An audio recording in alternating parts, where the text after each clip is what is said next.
we're going to start talking about Okenopus. And the first thing I should talk about in Okenopus, which is my personal world building project, been working on and off for the last maybe 5 years. You know, the first thing I should mention is the most seminal part of Okenopus's history is year zero. The empire formulated thousands of years ago, well, not thousands of years ago, hundreds of years ago, the most dominant faction that was currently present in the system of Okenopus that had manipulation of all the worlds within Okenopus and border worlds outside of the star system were coming on an anniversary of sorts. An anniversary on their old gods' promise that they had made that they would serve for 700 years. That after that, the god would abandon them. Kilthag, the god of justice. 300 years after this abandoning, or a couple hundred years, the timeline's not quite figured out exactly. But given the absence of this absolute god, this god that was considered the god of justice, the Manthropes would consider creating a new god. This new god would be powered by a weapon that can start a sort of cascade across the universe to absorb energy from distant stars and destroy anything and harvest that energy. This energy would be transplanted into a new body of a new god, a god that would be engineered by the Manthropes, for the Manthropes, in order to give them an absolute sense of dominance. The air is triumphant as they near closer to the deployment of this weapon. But as they deploy the weapon, something becomes obvious. Its scope was understated. Everything starts getting consumed by the cascade. And the body they had created for this god starts moving before it should. And it's very clearly defined by the person who's living inside that body. The role of the masters has switched. Now, they are the dominant force. Not the Manthropes, but a new god, the new god they created. Malkats. He tells them, now they will have all the stars in the universe, but there's a catch. There will only be one star in the universe. Because after the cascade collapses, everything will die. Every star system, imperial or not, across the entire universe will be destroyed. There are many worlds in Okenopus. Not many, three. There's Core, there's Ode, and there's Kaz. Kaz is the imperial homeworld. I'll do a quick little sketch. A monumental construction, terraformed and created by the Manthropes to essentially house the bulk of the empire. There's Kaz, which is foreign to them, that they conquered, they still have influence over. And across these planets, which I know this is a shitty drawing, panic erupts when they see all of the stars being extinguished from the sky. And when they find out that it's the Imperials that have done this, it is strictly their fault. It was their project that began this. Everyone revolts, even within Core, even within the Imperial homeworld. Everyone revolts because nobody can comprehend the level of destruction that was brought upon them. The sightings of the new god show fear, and as the retaliation begins against the Empire and people revolt, the Empire decides that there's only one solution: destroying everything, destroying all dissent in any way possible. And it results in the nuclear devastation of core and cause. And but fucking, just goddamn, look, man, look, man, dude. Like, and I try to be dramatic, but like shit, you know. All things considered, pretty bad for them. But this is the event. This is year zero in Okenopus. This is what has formed the new version of the Empire. The construction of a new god, formed by a weapon that they could not fully comprehend nor control. A god who they created only to figure out it had more agency than them. It ruled over them. It was better than them. It was smarter than them. And there was no way of getting out of it at this point. There was only one thing to do. There was only the idea of creating a new universe that would accept this new order, that would accept it as fate and accept it as something that happened, that can't be changed, that's immutable, and is characteristic of their power, their scope, the scope of what they're able to control. And it worked for the most part. They crushed dissent, and they entered a new level of dominance. Now, not even just a level of dominance that's present across the solar system, a level of dominance that is entirely universal.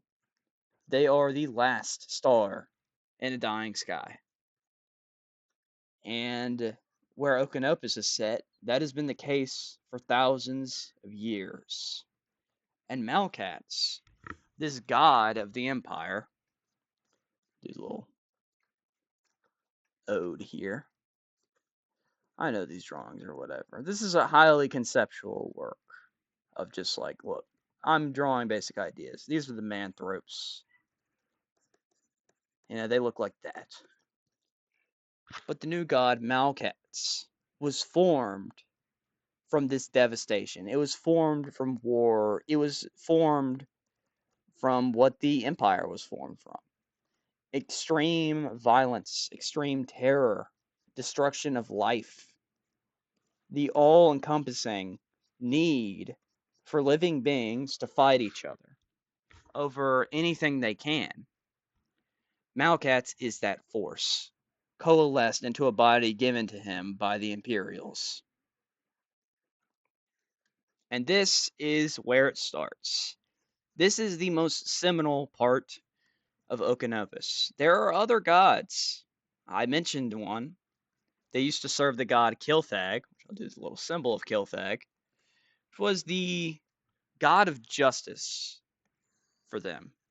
The god that saved them from assimilation into a tribe of people who were murdering them and changing their bodies, making them join a war band from a ruler who was a tyrant, the tyrant Illigix, the god of the Illigiquad, a black-blooded species of mutated people who had bulletproof skin, had guns grafted to their hands, and had an unholy obsession with expanding.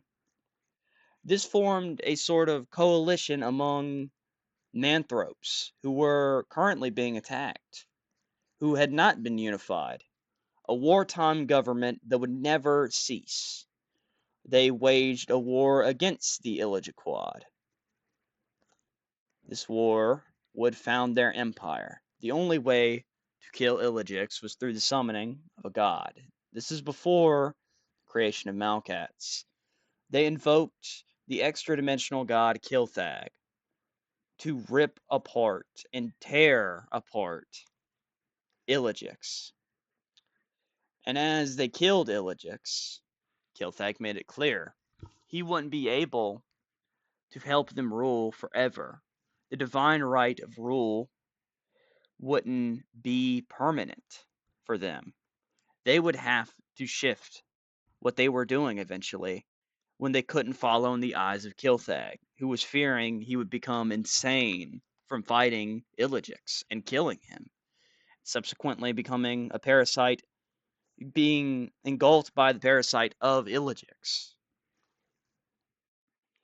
And after their government was supposed to disband, they instead seeked to maintain this power. It's all melodramatic. I guess I should be more realistic with you.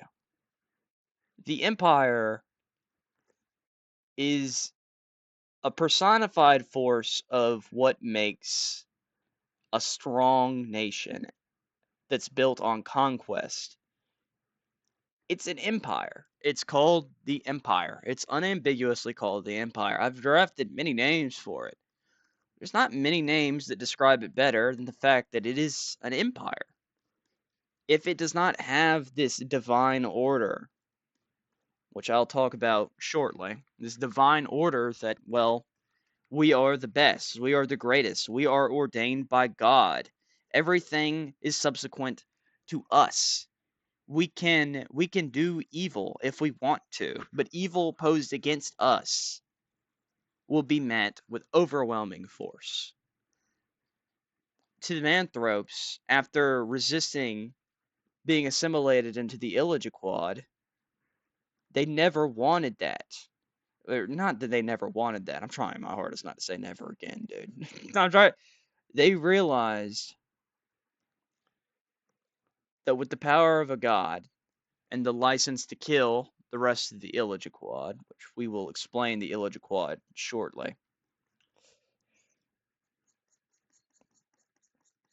they realized they were setting up themselves to be more divine than any other species.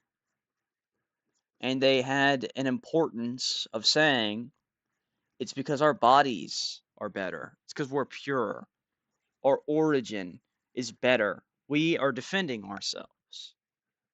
This is the nature of our existence, is defense. Defense against anybody who would seek to pervert the glory of the empire, try to turn it into something else. It would never be turned, and it hasn't been turned.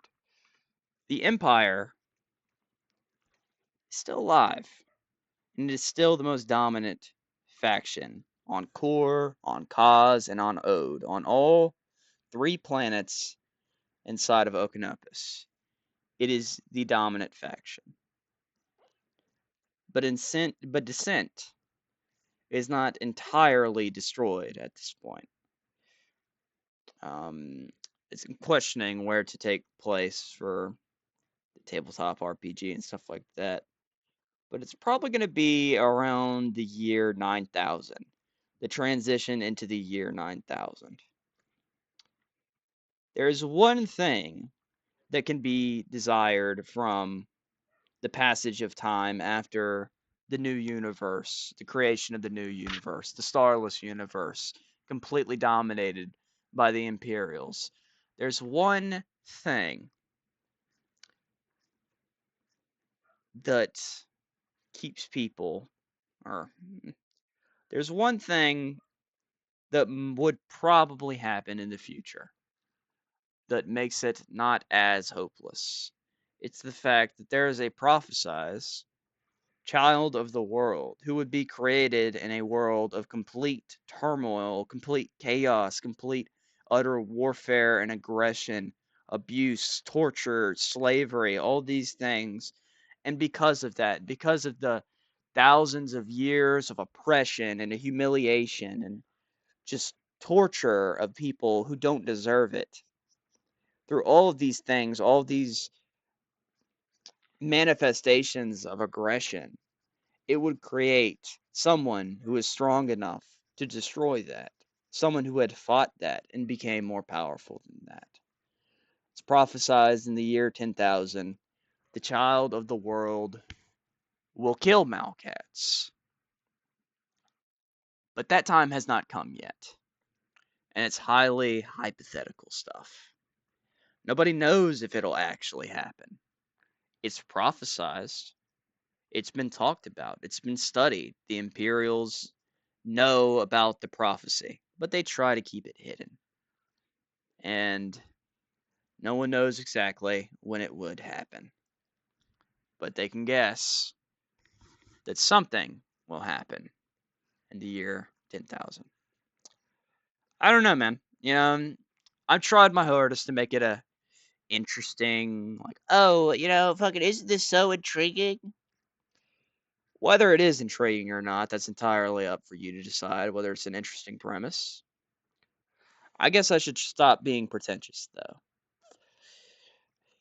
Okenopus at its heart is deconstructing power dynamics, It's deconstructing militarism. It's deconstructing the right to rule, divine rule, the shape of history as being, ordained by conquerors and militaristic people who wage a war in their own defense and end up destroying cultures that don't deserve to be destroyed. For instance, Kilthag, the god of many hands, the extra dimensional god, the first god invoked by the Empire, is a great example of just, well, sure, justice for the people who are trying to assimilate you, you know, kill them.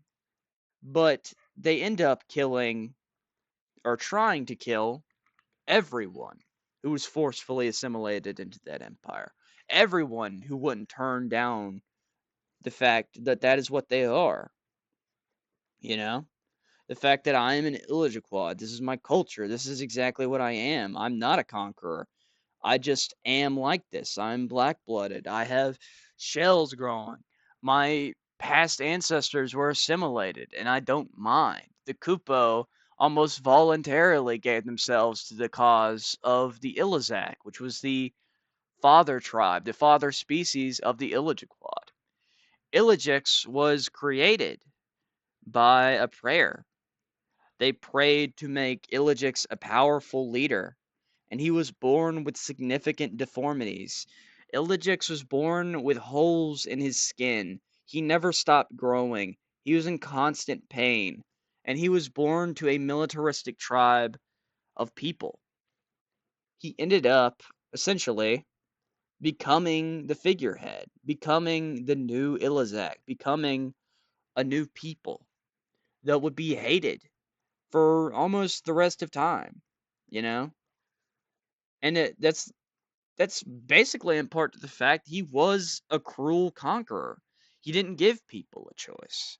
He forcefully tried to assimilate them, and he created something worse than even he was. It's a shitty drawing, by the way, of Illigix. He's a four-armed god. He's categorized by the number 4. He had holes in his skin where people would rest and come out changed by his flesh. He bled black. He was in constant agony.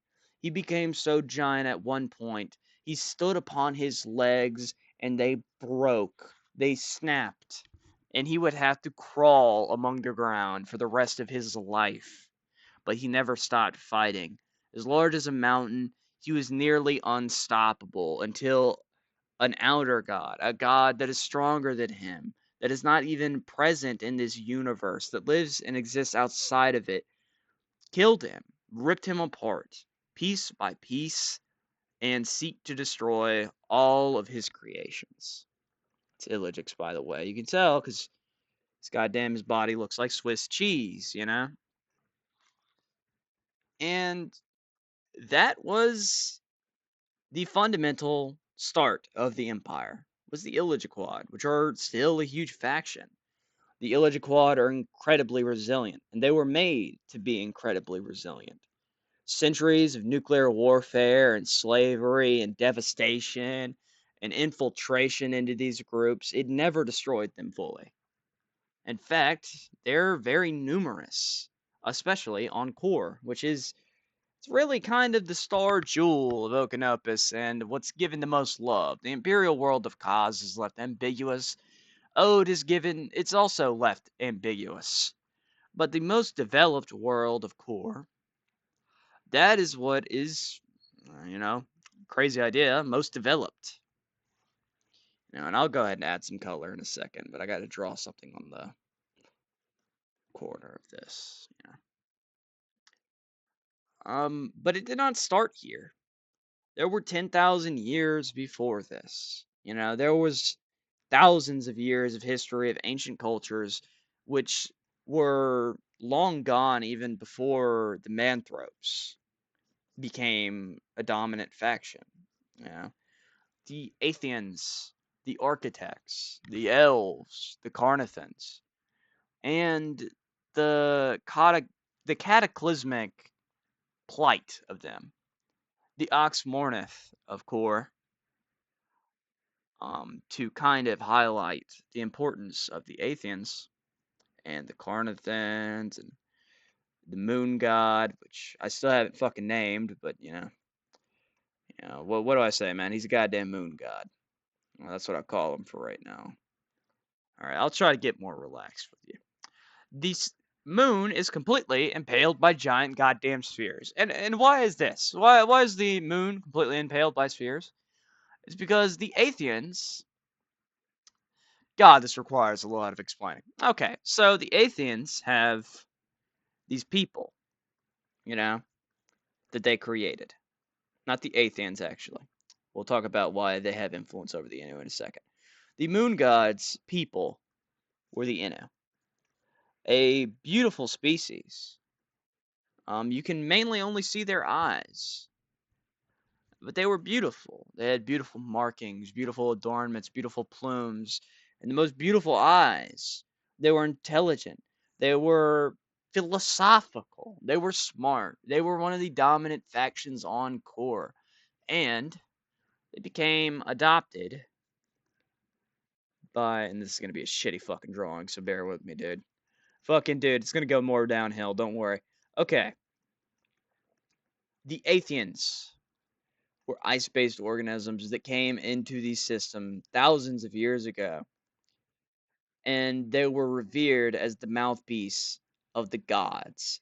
They could communicate the will of gods further away than light speed, further away than was possible. They could communicate with these gods. They could essentially, speak for what they wanted these gods to do, for what the gods wanted them to do.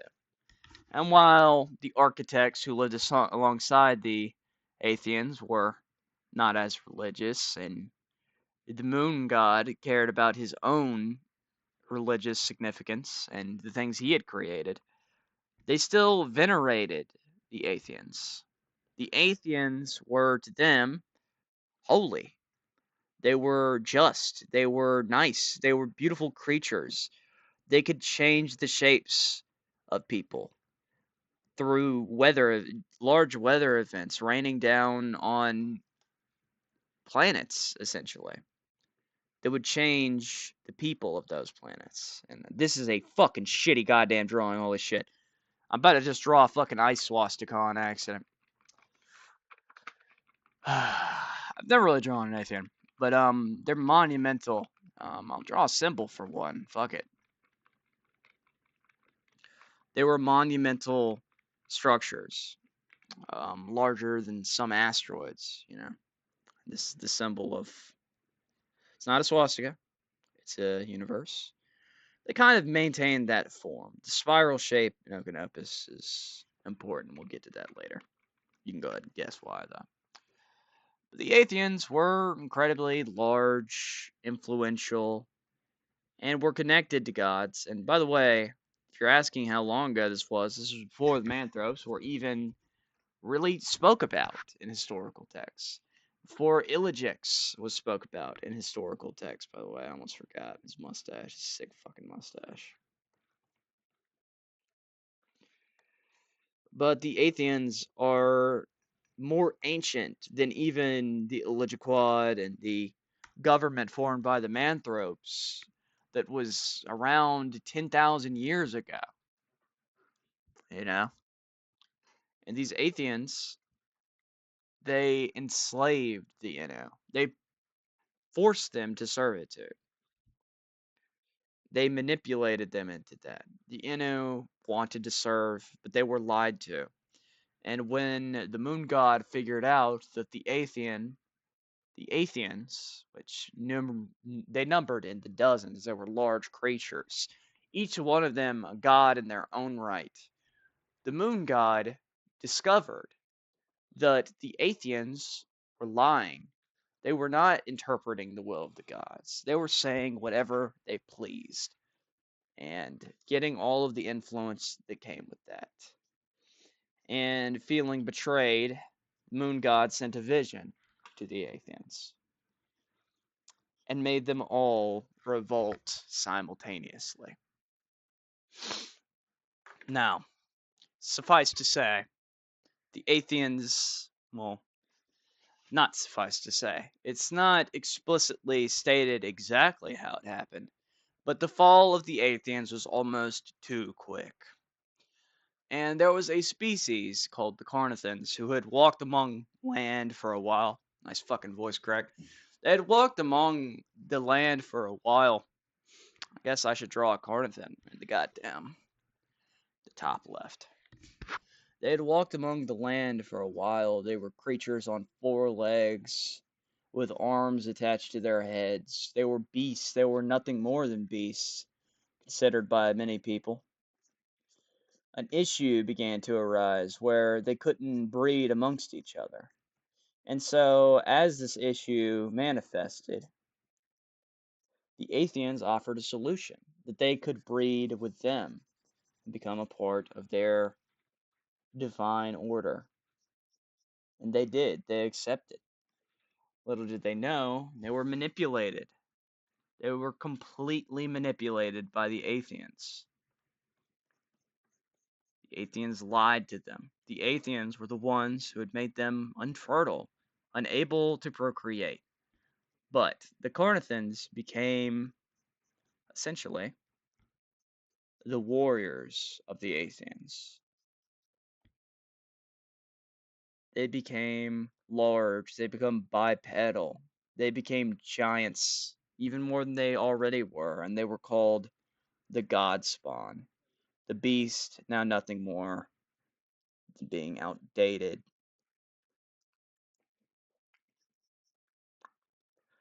After the destruction of the Athenians, the Manthropes they're not the Manthropes, the Carnithans, they were not able to respond quickly enough. But they knew exactly who orchestrated the attack. So they took giant spears, huge spears, almost comically large spears, if you catch my drift. And they impaled the moon, killing the moon god. Then they fought amongst the elves, another creation by the moon god, which I guess, I don't know. Where would I draw a fucking elf? I mean, let's draw, I don't know, it doesn't matter. Let's give a symbol for Illigix. This is the Illigiquad spiral. Yeah, no, it's pretty nasty. It's a pretty nasty symbol, yeah. It's a symbol of Illigix, and this is the symbol of the old galaxies and the old times. Shit like that. Not your name. I'm sorry, that's fucked up. That's a fucked up reference to that Soldier Boy video, and that's not important for the lore, okay? Fucking, you're gonna have to get used to my schizophrenic rambling if you want to keep watching this video, dude. Look, I know I'm not fucking really drawing. I'm putting in barely any goddamn work or whatever.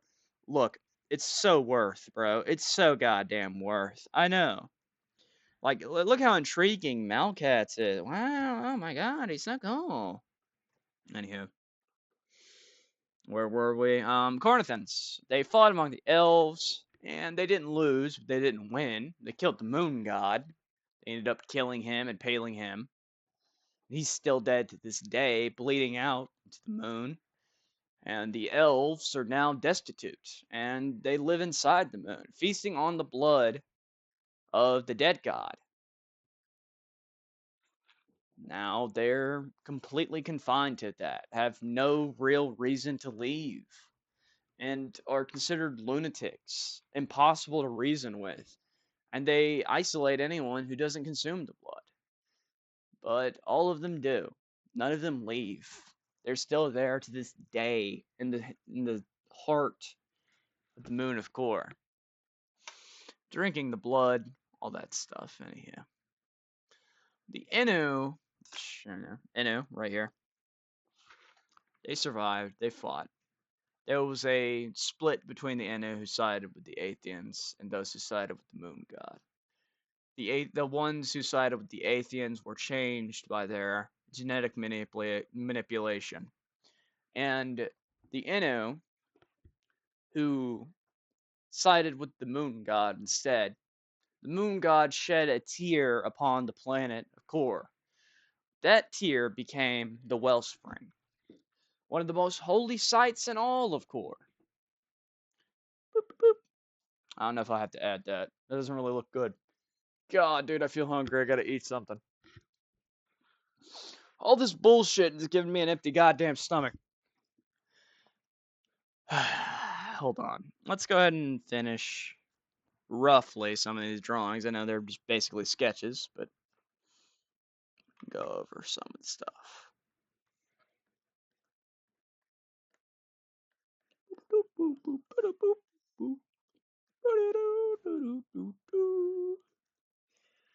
Okay, blah blah blah blah blah blah blah. Let's start coloring in just a second when we start talking about current order of things. But yeah, the wellspring gave the Innu mystical powers and a connection to the moon god, connection to an alien source of power, and they used this to their advantage, and it's still worshipped to this day, although now it remains in imperial control because fucking of course it is. What is there to be said about the Athenians and the Carnathans and the moon god and shit like that? It's that these holy fables of, you know, what happened in the time before the Manthropes and the time where there was stars just kind of illustrates it was similar in a sense. There was constant conflict, there was betrayal, although not to the degree there is now. It was still definitely prevalent, and all these religious things and all these sources of power that could destroy and create. It created a volatile world.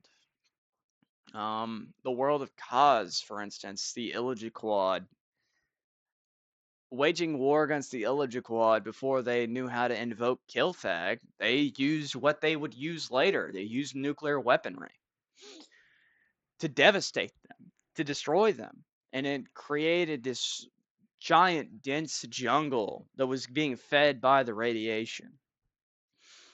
And they fought among the Illigiquad and eventually figured out the Illigiquad were adapting. They didn't care about radiation. And all they had ended up doing is changing their world and making it more uninhabitable for them. Any other god I'm missing out in the previous time? Previous timeline's gods, not a timeline. The previous gods before the year zero. Essentially, Kilthag, Illigix were the latest gods before the year zero. And then we have the Athenians, the architects, and the moon god, which are all basically societies, societies created around that time.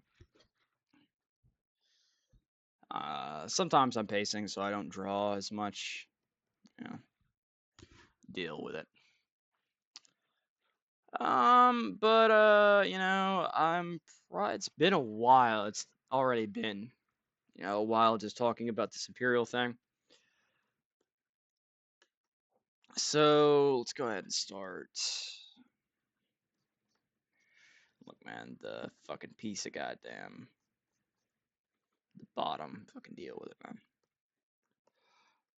But Malkatz, if I had mentioned, is created from violence. He's born from it. He is violence. He is the force of violence. And Okenopus There is a sanctity of life. There is a divine nature to life that is provable, that goes above the universe, that is more powerful, that is more potent. But the destruction of that life sinks deeper into the depths of the universe to where it's almost not observable. But when it was interacted with by the Empire, it destroyed the entire universe as punishment for creating such a god, for wanting to maintain order through any means necessary. The Manthropes were aware that they would at least destroy dozens of star systems. Dozens of people would be completely eradicated by this seemingly scientifical destruction, this vacuum that they were creating, this cascade of energy that would just destroy them.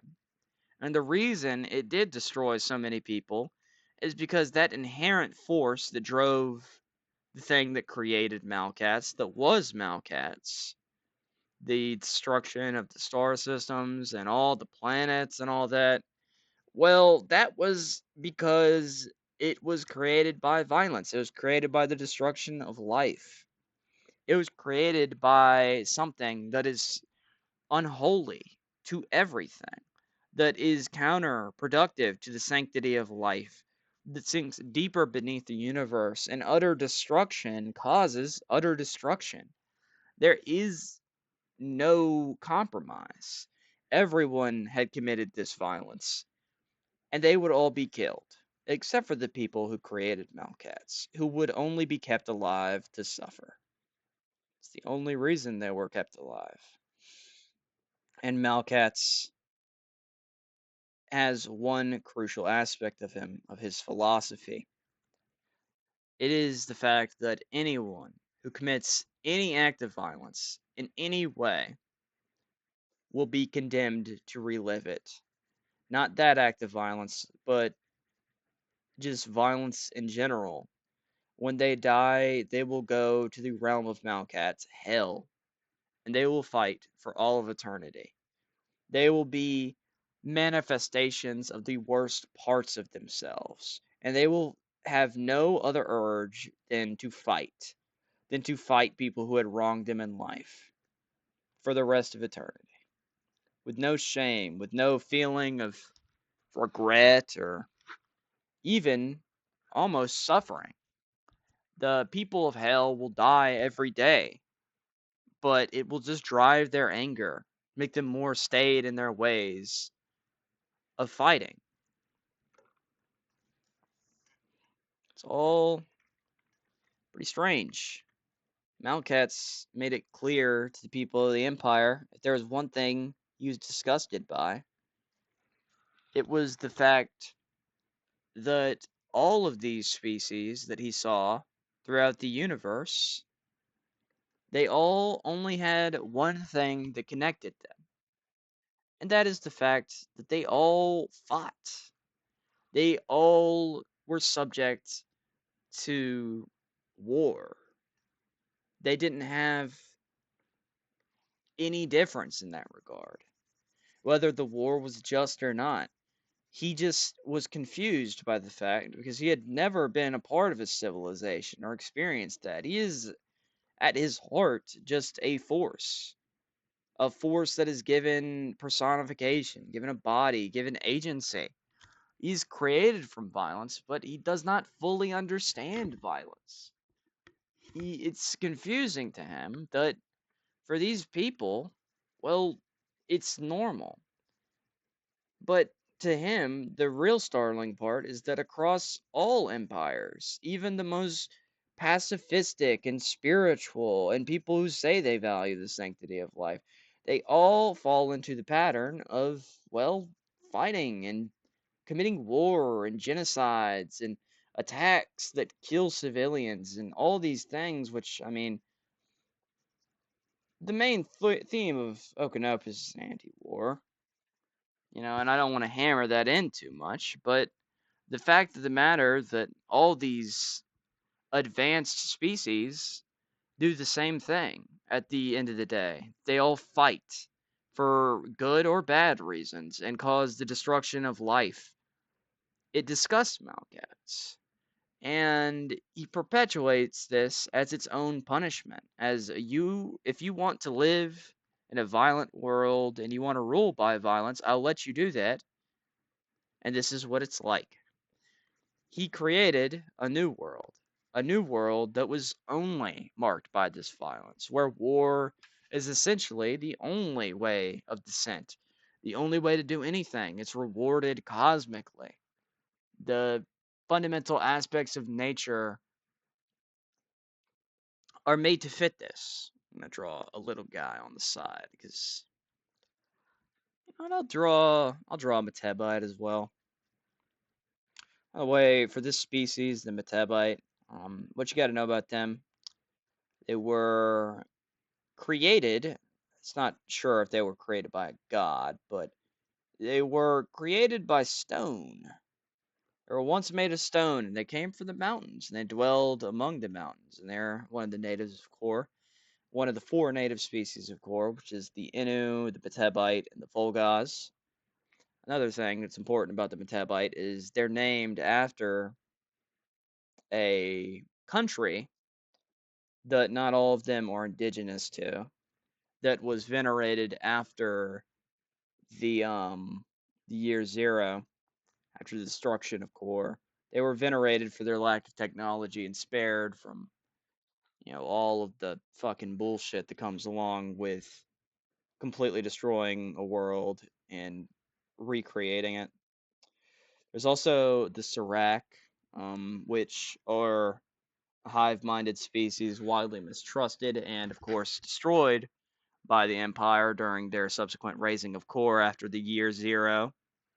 They were not spared, and their hive mind was all but dulled. They're expressionless creatures that people find hard to understand and mistrust due to their past psychic influences and their lack of facial expressions, which, Innu, I mean, they don't really have eyes, or they don't really have mouths, but Serac don't even really have eyes. They just have orifices coming out of their goddamn face. They're mostly expressionless, green-blooded creatures. The only green-blooded creatures of Okenopus, I guess. I don't know. I might end up just doing this one drawing. I'm starting to draw like a lot of the shit. So it's, I can explain this in a second. And we'll get into the magic system in a second, which I also could have opened up with, but fucking not everything is goddamn. In terms of Imperial and the people of Kaz, there is the Pithrope, which are the genetic offspring of the Manthrope, widely considered inferior, but also superior in number. And as they are related to the Manthropes, they are, let's just say, connected to what's the word? Their power. They're more powerful in the Empire. There's the Illajaquad factions mainly, or the Illajaquad species mainly, and I mentioned these guys earlier. The Kupo, kind of monkey type spider looking motherfuckers, changed by the Illajaquad to be shelled and all this crazy stuff. I know it's not the best drawing of all time. I'll probably show some art in a little bit after I'm done coloring this, kind of explain what it is, so you can kind of get a more intuitive fact of like what I've been working on and stuff like that. If you watched this far, I appreciate it. I'm sorry if it's not really that interesting, or it's just my monologue and narration. It's not interesting. If it interests you or you have any questions about the lore, feel free to comment. I doubt more than 12 people will see this video, but consistency is key, and we'll see how that works. Yeah. Um, Kubo from Kaz. There's the Kupo, the Seer 6 from Kaz. Kaz has significantly more factions, but they have a lot of Illajaquad factions, because Illajiks almost consumed everyone. Um, Damn, Asa, nice fucking job. That's some real goddamn perspective. The Ilizak are kind of illustrated in the Illigics drawing, because, I mean, they just look like Illigics, you know? They look like dinosaur people. And Cirsics are a warrior species, and they're very tall for the Illigiquad, and they use that as an advantage in fighting. Um, what else is there? There's imperial species like the Vamqua, which I'll draw them even though they're not from Kaz, 'cause, I mean, I guess they're fucking kind of, they're from other star systems. They were at one point able to go among, what's it called? Go among the universe, fly among the universe. They're bird type creatures. Are able to exist in the void. They kind of lost their connection to the universe after everything was destroyed and just became, for the most part, an imperial species, you know, that's used to further their ends and means and shit like that. Back to coloring. They're not back to coloring because before we color, let's just do this, you know. I don't know how to do the goddamn thing, so I'm just gonna give them a gorget, you know. Perfect pronunciation, I suppose. Another thing about the Empire that I will not fucking elaborate on. Most of their armor is a living creature. With that information, what you will. Okay, well, yeah, this is a lot of shit to color, honestly. And, I'm not really good at coloring, and I don't know the color schemes, some of this shit. One thing I'll say about, the sun, I guess. I guess I'm just saying random shit now. The sun goes between blue and red. That's just kind of symbolize good and evil. Good being blue, and then red being evil. But I think what's more important than, oh, well, there's actually deep symbolism of the sun and shit like that, is the fact that, well,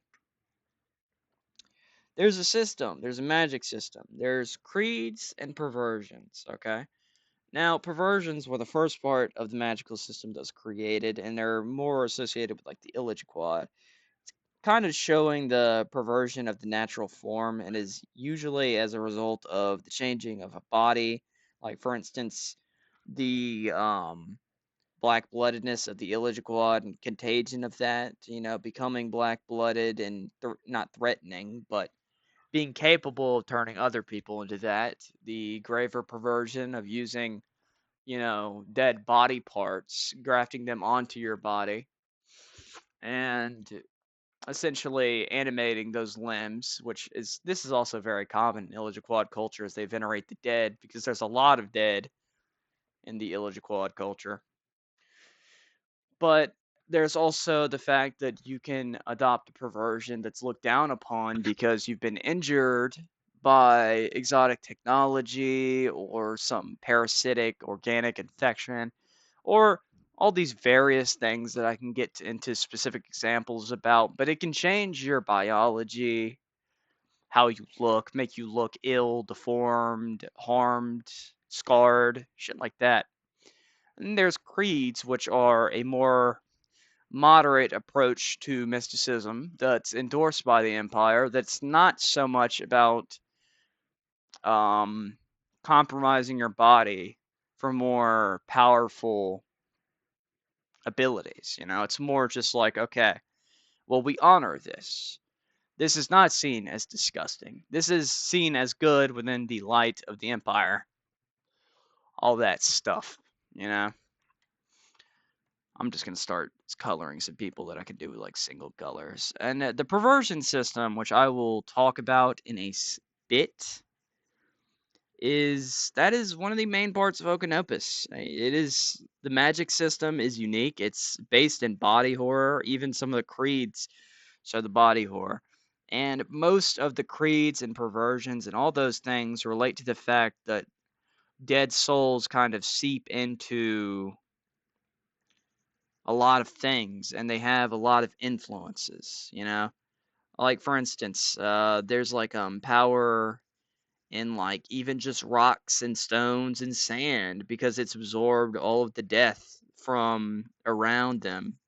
It's absorbed all of that, and it's became more sentient. Another thing, the Empire, especially, has developed the theory of cold life, which is considering the fact that rocks and mountains and all of these things that are non living are actually cognizant in a way and have ideas and perceptions and reactions to their environment that are determined by a completely alien worldview that's devoid of being alive and having to eat and all this random shit.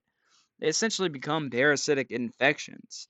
And this does not just include stone, this also includes technology, which is widely distrusted in Okenopus. It's used a lot. It's used probably more common than anything else. But advanced manifestations like technology, like robots and cybernetics, are specifically outcasted by the Manthropes. They kill robots. They don't have to kill robots because at the time where I want to talk about the story of Okenopus, robots are all but dead. They're almost all completely destroyed. They got destroyed in a war. Other species didn't like them, and the Manthropes kind of just gave into that, and they're just like, well, let's kill them all. Another thing, the AI of Okenopus, like the robots, had AI that they worshipped as gods, and they were killed too. You know, the hive mind of the Serac, they were all called Vanas, which that was destroyed, and that was considered a god. The Empire is a god-killing machine. The only god they didn't kill was like the moon gods and the Athenians and the ones who existed essentially before them. Every other god that existed after them, they killed. Besides Malkat's. He's the only one who really survived that sort of incursion, you know? And it's for good reasons that him being the personification of violence, any violence waged against him just makes him stronger.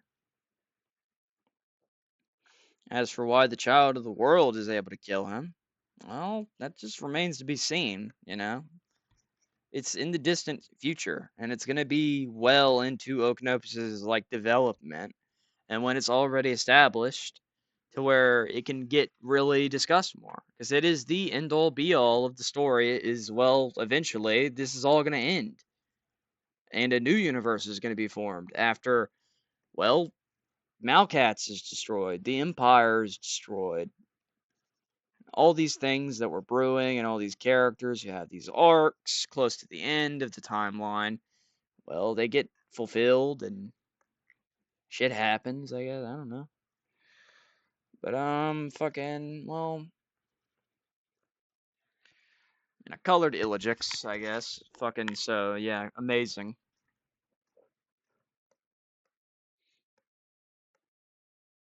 I'm gonna color this guy green because I don't want to color him dark red. Makes him too look too much like Malkat's. He doesn't really look like him in the slightest, so I'm gonna make him swamp green instead. Yep. Only the bravest fucking only the smartest color theory on the Okenopus channel. This is a fucking drab of a video, I know. Which, by the way, the Manthropes. This is not a Manthropes. This is a goddamn Carnathan. So let me erase that. Damn, all these are Manthropes. It's like, okay, you know what the Manthropes are, right? It's the two guys. There's probably a lot more variety among them. But you know, whatever. I don't really gotta show that shit. Anywho, but yeah, long video. I know. I don't know how long I've been recording, and I'm not gonna really check because I'm still doing shit. So fucking what the fuck ever, and it's like I'm gonna check, and it's gonna be like an hour in. I think it's understated how important perversions are, but I'll just express that by showing them on like characters and stuff. So these drawings are a work in progress. So do not judge me when I go into Krita and you see these drawings and you're like, what the fuck? What is a Timmy? Shut up, dude. Fucking you ain't never done this in your goddamn life, alright? I'll just kinda give a short outline for some of these characters and shit when I show them, because some of them I have plans for and I don't want to give away all those plans. And showing these characters is going to kind of show you how the magic system works. I might as well not. Look, fucking sure, you might want color for this shit, but like, what can I tell you, man? Manthropes are going to be brown. Fucking, my friend was showing this guy who has like this unique magic system and all this shit, save as Dooku, file name, whatever the fuck, doesn't matter. Let's look at these guys first. This is set up for like the tabletop shit. That's why there's all these fucking numbers that are just incomprehensible garbage. We'll talk about these guys. Creative perversion. I wouldn't call these guys having like a perversion or a creed, but they're definitely not liked by the Empire because these people called the Animals, no relation to Cyberpunk. Shut up, I didn't know there was a faction in Cyberpunk called the Animals. It doesn't matter. These people essentially are anti-imperials who they adorn these like horned hoods, which are supposed to resemble the Illajaquad. And they adorn these hoods to kind of strike fear in the Imperials and like maintain anonymity and kind of have a face to their movement. They were actually cited, after the death of Illagix, but before the creation of the New World. The Empire was getting shot at by naked people who were wearing hoods, and the way they reported about this when they first saw this was saying they were getting attacked by animals. And these animals, well, they kind of fucked them. They fucked them up because they were specifically using tactics against them. In order to become an actual official member of the animals, you must meet another member and you must list off a bunch of tactics that are currently useful against Imperials. If you're not able to memorize those tactics, then you're kind of not allowed in. You can still be an honorary member and just put on a hood and fucking go buck wild. But in order to get kind of within the bigger thing, you kind of have to just fucking do that, study how to fight the Imperials. Kind of a straightforward faction of just we hate the Imperials because of course we do. Now, don't make a new damn thing. Oh my fucking god. Some of these guys are okay. We're gonna ignore that. We're gonna ignore that. That was a very tasteless joke. God damn it! I knew it was gonna happen, man. You can't hide. You can't hide your distasteful jokes. Anywho, God, man, that just ruined the whole recording. I don't want to have to cut that out though. Look, man, we all make bad jokes 2 months ago, man. So fucking, cancel me, bruh. I know the Holocaust is bad. Fucking, I know that. Okay? These are some Blood Creator characters. Ignore this. This is a temporary goddamn outfit as well as this. This is very, not done well. Um, these are Blood Creators, which is considered a creed. I could understand why you consider it like a perversion. But, look at them. You just fucking look at them, dude. They're covered in scars. It's because they fight with swords and they bloodlet themselves because they venerate blood. And one interesting affectation with the blood creators that kind of makes them more adherent to the creed and like imperial influences is the fact they venerate red blood over other types of blood, like blue blood and black blood. The main reason they make this distinction between blood types is because black blood is characteristic of the Illajaquad, and cold blood is characteristic of being cold blooded and reptilian and less emotional and shit like this.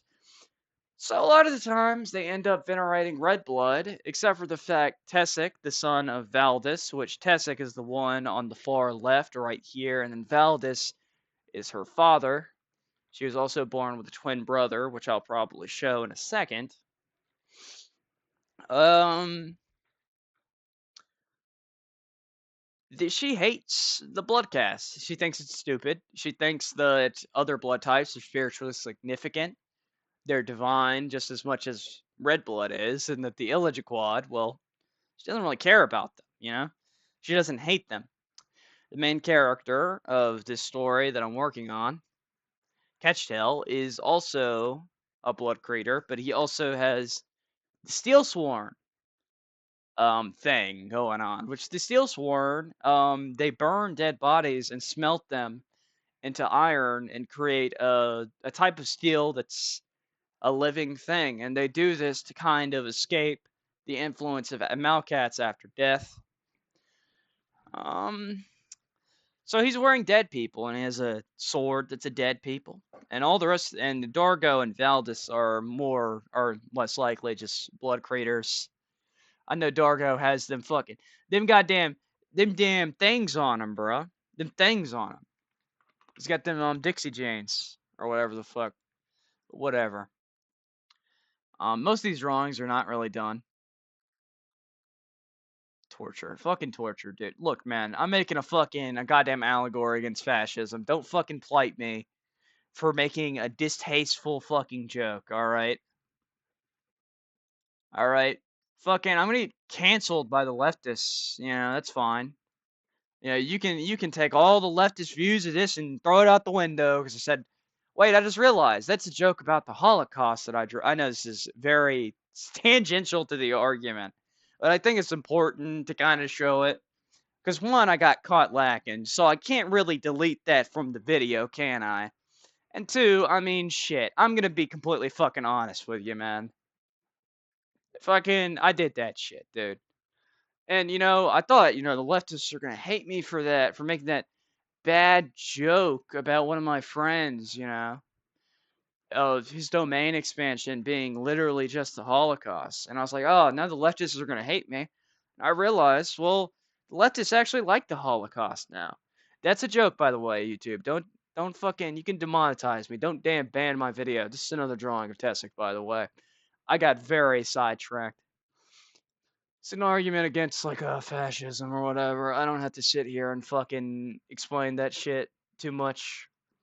These are some of the factions: Full Metal Militia, which is a perversion, and that more cybernetic take on Full Metal Militia might change. They're kind of supposed to be synthetic, which is, it just means your entire body is robotic. There is no conventional robots. Robots always resemble the forms of the species on Okenopus. That's a stylistic decision. There's the Crux, which were formed after the year zero and the nuclear devastation. They essentially were a unity between a lot of different species and the Illigiquad to create a nuclear powered species that would fight against the Empire, which was pretty effective. Too bad that being a literal walking nuclear warhead isn't popular, so they ended up being pushed near extinction. The Solidaridites, which sit on the border of the Free States, and they try to keep Arsumans, which is an imperial country, they try to keep them from immigrating in because they fear imperial influence, or not fear it, they hate it, and they see it as encroaching fascism. So they kill people who try to cross into there. And the Flesh Coven, which graft flesh onto themselves and create new organoids and all this shit, all this gross macabre shit. It's probably the one that stands out the most to you. It's also called Throat Okenopus. I think you can kind of gather how fucking schizophrenic all this shit is, dude. I think it all fell apart when you saw the tasteless joke. But I'm not gonna fucking lie to you, dude. I'll only remove it if it gets the fucking goddamn video removed. Who am I to tell you that the Holocaust is bad? Who am I to tell you that the genocide of Palestinians is bad? Who am I to tell you the genocide of Armenia and Cambodia and Congo, and I'm talking about like old thing in the Congo, and I guess the new thing in the Congo and Rwanda. Who am I to tell you that genocide is bad? You know, you've made shitty jokes. I'm kind of just fucking fumbling here, man. But shit, dude. These guys, the bleach blight. In Tar Pitha, there's something called blight bombs, and Imperials still use these bombs. They are bombs that emit scorching radiation that blinds people and not stains things white. It scorches them white, kind of like how coral reefs gets bleached. These two people are affected by that. This other guy on the left is a napalm angel. It means that his body is he's a burn victim, and that gives him fire powers. God, dude, you can kind of gather how insensitive this whole thing is. But yeah, no, napalm. It's just sick, dude. Just imagine how cool it is. Just imagine how cool it is. This guy has fire powers, and another thing with blight, they can emit that radiation that caused them to turn that way. It's mostly in like a melee sense. Gruron Fars. On the right is a shadow hand, which shadows have a spiritual significance in goddamn Okenopus. I can't do it, man. That is so tasteless. I tried to get rid of it. I tried to hide it because I don't want to have to talk about it. But fucking yeah, man, I made a shitty joke, man. This is some concepts of like imperial stuff and like vehicles and shit like that. Well, I guess since we've made this a whole kerfuffle about domain expansion, um, I think we should close this off on a drawing of Skurs. What is it? Where the fuck is Skurs, dude? Okay. Well, we'll close off on this. This is probably one of my favorite character concepts. Tesk's brother. And as for like the shitty jokes and blah blah blah, and I think this is important to kind of end off on. And you can skip this or whatever if you don't want to talk about it. I mean, it's already gotten into kind of the political discourse of like, oh guys, I hate the Holocaust, and it's like that. It's like, what is the empire? What is this whole thing trying to convey politically? Because I think that's also an important, poignant thing in like Okenopus. It's mainly the dissection of, well, the empire is ostensibly evil and shit like that. Similar factions that are just militaristic and are official militaries are almost compared to terrorists in the way that you can cause just about as much devastation and loss to civilian life. And both sides of the coin, just because you're like an official military doesn't mean you can do what you want to do. And fucking, yeah, I don't feel bad for saying this, but like fucking, Okenopus was not created as like a response to like October 7th or anything. But I think it's very obvious to say, sure, I mean, I'm not for the killing of Israeli citizens. But the thing is, Zionists, Israelis have been doing that for a while. And just because you're a professional military and you can point at Hamas and say they're targeting citizens doesn't change the fact that inevitably, I mean, we live in a modern age where a very sneaky genocide is happening. And, do your own research about it, or whatever. But like, especially in targeting Muslim communities and shit like that in the Middle East, I won't act like Middle Eastern countries are the best ever. A lot of them are war torn, but that is a large part due to U.S. imperialism and plundering their resources. It's also due to the Sykes-Picot Agreement, shit like that. The divided lands kind of unevenly and not according to cultural differences or anything. It kind of just caused division, and then the centuries of not centuries, well, the exploitation of things. Since I mentioned Israel, you know, I guess I should say I'm not an idiot, and 6 million people died in the Holocaust, and Jews aren't inherently evil. That should go without saying. All these things, and that's the thing. It's like, yeah, this is supposed to be a political moment or whatever, and it barely is because most people are like, yeah, war is bad, but we still live in a world that kind of justifies these things. You know, still live in a world where, sure, in terms of like Gen Z and shit like that, and fucking Israel and all that shit, no one really supports them and what they're doing. But older people, they do, and they kind of see it as like, well, this is just fighting against terrorism. And this is a bad segue, but Okenopus is kind of meant to show, like, well, is it better if you kill more terrorists and more civilians than the terrorists killed? Is that even good? A big part about Okenopus is insurgency math. You know, the fact you can't get rid of these things. The Imperials tried to root out all dissent against them, and it didn't work. It never worked because they're inherently oppressive. You know, and I'm going to say this, and this might be something that's profound. It's something that I thought about with things like white supremacy and like, oh, you know, we're the best and all this, and all we have to do is kill all these other people. If you end up killing all the black people, all the Mexicans, all the Jews, all those people, you know, ignoring the fact that that is a devastating loss of life, ignoring that, even if you don't care about that, if you end up doing that, then what's going to be left? You're going to start killing each other. It's not going to be a utopia.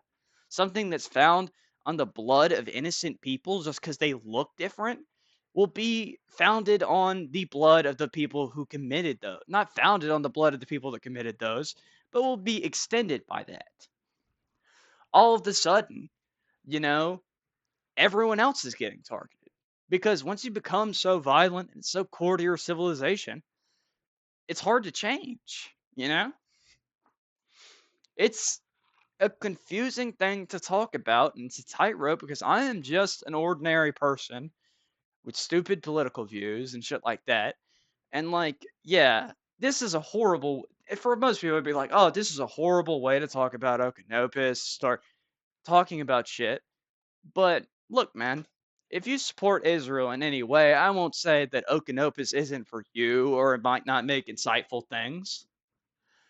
But just know, like, I don't stand away from the fact that this is essentially against Zionism. It's not just against Zionism, it's against US imperialism. You know, it's against, like, you know, Russian aggression, for instance, you know? It's against these stalemates that we put ourselves in, or we're constantly building up and in this near Cold War against other countries that we're so vehemently paranoid about that we cannot stop doing this. We can't stop building up and getting ready for like war with China and, you know, free Turkmenistan. Let the Uyghurs have their own population, you know? Let them have their own country. They shouldn't be put in camps because, you know, fucking, well, they're terrorists. It's like, no, dude, they want their own country and you're never going to give that to them. But that should be their right, you know? It's ridiculous. And the fact that, oh, we're fighting Iran because blah, blah, blah, blah, you know, that kills protesters. It's like, okay, well, we don't go into the Democratic Republic of the Congo and liberate them. We don't liberate Turkmenistan. We don't do anything that's not convenient to our interests. But my general beliefs are, you know, anti-Israel, anti-Trump, typical leftist shit, you know, typical shit like that. And I'm not saying that if you support those things, you know, you don't have a place in the community and you can't show any interest and, oh, you just don't get it or whatever. And that's fine. You know, if you support Israel in some way, like if you're just like, oh, Israel has the right to defend itself, for me to have an argument about that would be just ridiculous. Yeah. When I'm talking about Okenopus, I could probably do political videos. But if you are literally advocating for the genocide of people, the genocide of Palestinians, if you are advocating for a white centric society where we have to protect white people at all costs by keeping the brown people out of our countries that destabilize society, or this sort of ethno nationalism, or accelerationism to where you want to draft people, not draft people into war, drag people into war, make stuff more violent, commit violence, then if you're at any way, ready to just say, well, this thing, Okenopus, is about justifying killing people, I mean, in like a fictional sense, or even in sense of like, oh, this conflict or this thing I'm mad about, Okenopus is telling me like it's good to fight against that, or it can be a difficult thing, but for the most part, especially with like the ethno nationalism and hating other people and wanting to kill people because fucking stupid reasons. Look, man, I don't support that. I don't support fucking. I can't really get into specifics because it's so important, but like, look, dude, if you're looking at Okenopus and you're like, oh, dude, it's based that the Manthropes were killing every single piece of Illigiquad, or that the Illigiquad were trying to assimilate the Manthropes violently against their will, you know, if you can't even pick up that both of those things are bad in this, and I'm not equating real world violence, that's a different thing. If you can't, I know it's a long winded political argument. I told you to skip. If you're at this point and you're like, damn, bro, this guy's an idiot. So yeah, this whole thing is unscripted and I'm going to keep shit that way, but it's like, damn, bruh. It's like, I do not want you to fucking say some stupid idiot shit about fucking Okenopus. Like, sure, you can be like, oh, this kind of shows that Israel isn't like the most evil thing on the planet. But if you look at this and you're like, well, yeah, Palestinians deserve to die, it's like, okay, dude, you don't have a place in the goddamn community at that point. Just keep it to yourself. Don't use it as a justification for current or past atrocities. That's the cornerstone of what I'm saying. Do not use Okenopus to justify atrocities and terror and loss of civilian life and all this stuff that is horrible. Like, lo and behold, don't just look at this hyper violent piece of art and just be like, well, it's just that way because, they're based like that. It's like, dude, you've watched this far into the video. I'm not based. I hope the lore was interesting. Yeah, I hope the political speech was not grating enough.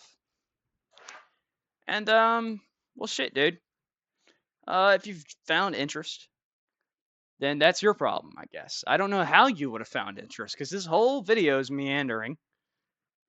But I mean, shit, dude. Do what you want to do. I'll post more. All I'm saying is don't take this as like a bad impression. I mean, it is a bad impression.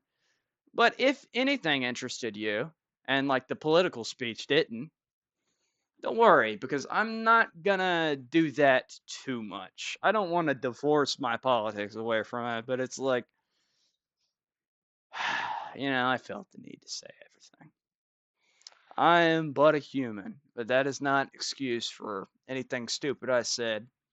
If you want to talk about Okenopus or any of the things I said or all the shit, go ahead, man. Fucking, this is low quality shit, but fucking here.